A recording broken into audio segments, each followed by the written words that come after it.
Сәлеметсіздер, бүгін біздің тақырыбымыз аяқ бұлшықеттерінің шандырлары, сіңірлерінің қынаптары.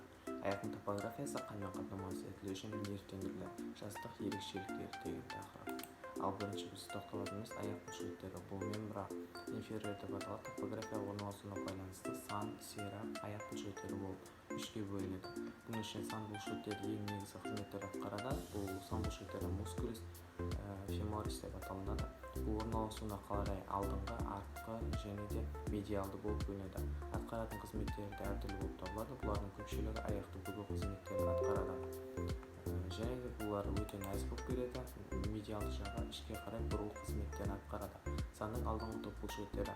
Бірінші, екінші бұлшықеті мускулис сарториус адам денесінің бұлшықеттерінің ішінде ең ұзын таспа тәрізді бұлшықет болып табылады.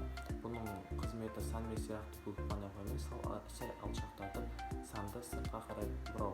Нервтендірілуі. Сан нерві нерви феморалиспен арқылы нервтендіріледі.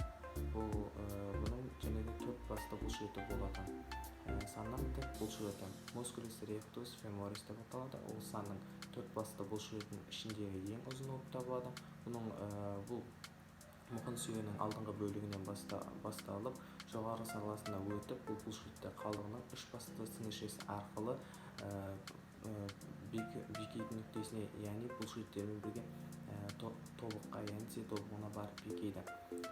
Одан кейін санның бұлшықеттерінің ішіндегі жалпақ латеральды және жалпақ медиальды бұлшықеттер болып табылады. Кейінгісі тізе буынының бұлшықеті мускулис артикулярис генус деп аталынады. Бұл сыртқы пішіні жалпақтау болып келеді. 4-5 бұлшықет будандардан тұратын бұлшықет.